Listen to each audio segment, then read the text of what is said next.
Mga kabunyog, mga kababayan, magandang araw sa inyong lahat. Welcome sa isa na namang episode ng ating talakayan dito po sa Veritas YouTube channel. Napapanood rin po tayo sa Veritas Meta or Facebook page. Kung hindi pa po kayo nakasubscribe sa YouTube channel nating ito, subscribe na po kayo, Veritas YouTube channel. Kung hindi pa po kayo nakafollow sa Veritas Meta or Facebook page, follow na po kayo.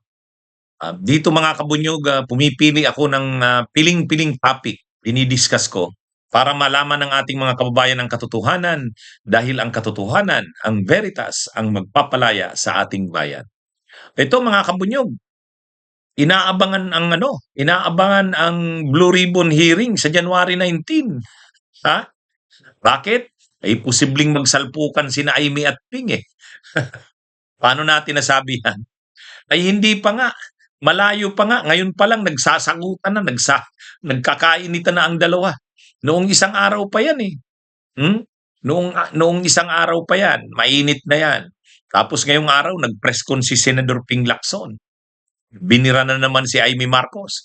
Tapos nag-counter na naman si Amy. Ha? Pa-attend kaya si Amy sa Senate Blue Ribbon Committee hearing sa January 19? Member ng Blue Ribbon Committee si Amy Marcos. Yun na nga yung mainit ang dugo ni Ping Lacson.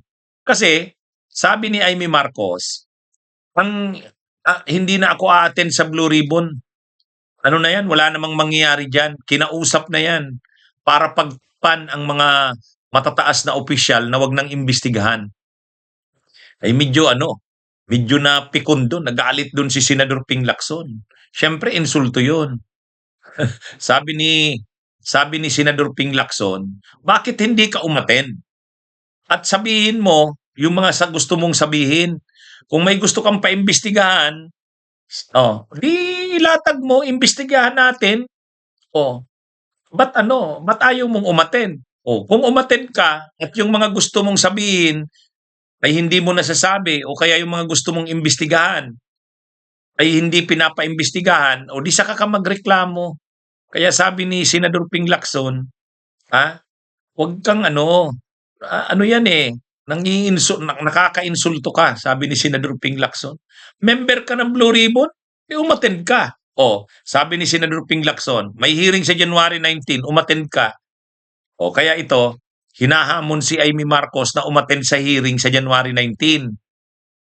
Siguro, mapapahiya si Amy pag hindi siya umattend dyan, kaya a-attend siya dyan. Kung a-attend naman siya dyan, sigurado, babarahin siya dyan ni Senador Ping Lacson. Naalala nyo nung si Marcoleta din, pumupurma sa Blue Ribbon, hindi pinapupurma ni Ping Lacson. Yung yabang ni Marcoleta, hindi umuubra kay Ping Lacson. Kaya nga, halimbawa yung kay Diskaya, di ba pilit ng pilit si Marcoleta tungkol kay Diskaya, ay binara ni Lacson eh. Sabi ni Lacson, bakit? Ano bang mo agyan kay Diskaya? Bakit parang masyado mo nang yan? Masyado mo nang dinidipinsan yan. Di ba? Ganun kadirekta yung bira ni ni Lacson kay Marcoleta eh. Ito naman si Amy Marcos ngayon ang bago. Kung dati si Marcoleta yung bumibira kay Lacson sa Senate Blue Ribbon, hindi pinapurma ni Lacson, ngayon natahimik na si Marcoleta. Ngayon naman, ang maingay naman na bumibira kay Lacson, itong si Amy Marcos. Hindi pa nga nagsisimula yung Blue Ribbon, hindi pa nga nag-hearing, ang dami nang sinasabi ni Amy. Kumbaga iniinsulto si Lacson na ang liderato daw ni Lacson at ni Soto ay pinuprotektahan ang mga matataas na officials. Ay ang tinutukoy siyempre diyan matataas na officials, mga officials ng Malacanang. Hindi na daw yan maasahan na magiging patas ang investigasyon. Ano na daw yan?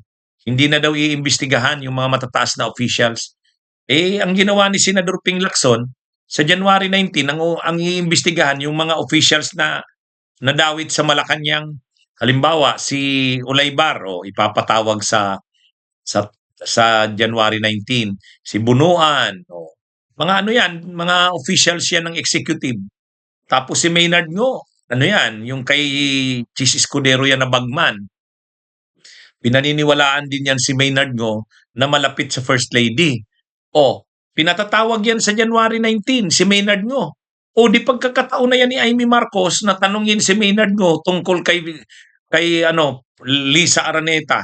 Ay di ba mainit ang dugo ni ni Amy Marcos sa kanyang sister-in-law na si Lisa Araneta, ang First Lady. O di tanungin niya si Maynard Ngo tungkol sa koneksyon nito kay Lisa Araneta. O, tama naman si Lacson eh. Kung mayroon mga gustong itanong sila Amy Marcos, umattend sila sa hearing. O di tanungin nila si Ulaybar. A-attend yata si Ulaybar sa January 19. Tanungin nila tungkol sa koneksyon kay Amina Pangandaman. O, kaya tama yung sinasabi ni Senador Ping Lacson. Kung mayroong mga issue sila, Amy, umattend sila. Kaya lang, ewan natin kung a-attend sa January 19. Pag umattend yan, at kung ano-ano pang sabihin tungkol kay Ping Lacson, ay babarahin niya ni Ping Lacson. Magsasalpukan yan. Magsasalpukan yan. Kaya abangan natin itong January 19. Ha? Matagal tayong hindi nakapanood ng mga investigasyon tungkol sa flood control eh. Natigil yung mga investigasyon na yan. Ha? Yung Senado natigil dahil budget ang pinukusan. At saka nabuo na kasi yung ICI. Yung ICI sana yung inaasahan na magsasagawa ng mga investigasyon. Ang problema naman sa ICI, wala eh. Naka-closed door. Bawal sa publiko, hindi makita ng publiko ang investigasyon ng ICI, hindi binukas sa publiko eh. Kaya wala. Ngayon, buti naman at ngayon maghihiring na uli ang Blue Ribbon.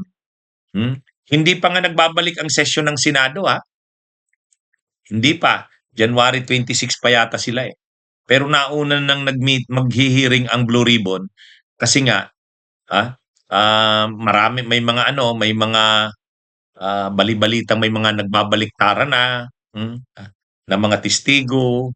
Kaya sabi ni Senate President Soto, ni-request daw ni Lacson na magpatawag na ng Blue Ribbon committee hearing. At saka, yun na nga, inaakusahan na sila na may pinoprotektahan. Kaya magsasagawa na ng investigasyon ng Blue Ribbon. O ngayon, sa January 19, hinahamon ni Ping Lacson si Amy na umattend. Ang ano dyan ni Amy, pag hindi siya umattend dyan, tapos magngangawa pa siya dyan, ay talagang babarahin naman siya ni Lacson dyan. Ngawa ka na naman ng ngawa, hindi ka naman uma-attend. Pag umattend naman, kung a-attend si Amy para questionin yung mga resource persons, okay lang yon. Pero kung bibirahin niya sa harap-harapan si Lacson, ay papatulan uli siya ni Lacson yan, katulad ng ginawa ni Lacson kay Marcoleta. Ngayon, mas mainit pa nga itong si Amy. Kasi laging nagpapa-interview sa media, binibira si Lacson, pinapahiya, iniinsulto. Kaya mainit si Lacson eh. Kanina nga ang issue tungkol na sa bakla, tungkol na sa faking mukha. Sabi ni Lacson, hindi ako bakla. Walang peke sa mukha ko. Siyempre ang pinapatamaan nun si Amy. Si Amy, dahil yung mukha niya, alam naman yan, tanggap niya naman. Marami siyang retoke sa mukha niya eh. Kaya alam naman na pinapatamaan nun si Amy. Nag-counter naman si Amy. Sabi naman ni Amy, wala naman masama sa bakla at wala naman masama sa pagpaayos ng mukha. Ano bang masama doon? Anyway, umiinit talaga tong dalawa na to. Kaya abangan natin. Abangan natin ang hearing ng Blue Ribbon sa January 19. Mga kabunyog, mga kababayan. Dito, makikita natin kung anong mangyayari. A-attend ba si Amy? Tatanggapin niya ba ang hamon ni Lacson na umattend ito? Kung a-attend siya, ano kayang mangyayari? Bibirahin niya ba si Lacson? Pag nagkaganyan, salpukan talaga yan. Matindi yan, sigurado yan. Okay, mga kabunyog, mga kababayan, magandang araw po sa inyong lahat. Mabuhay po tayo. paki-follow po ng ating, Veritas, Facebook or Meta page. Paki-subscribe po ng ating Veritas YouTube channel. Tandaan po natin, ang Veritas, ang katotohanan ang magpapalaya sa ating bayan.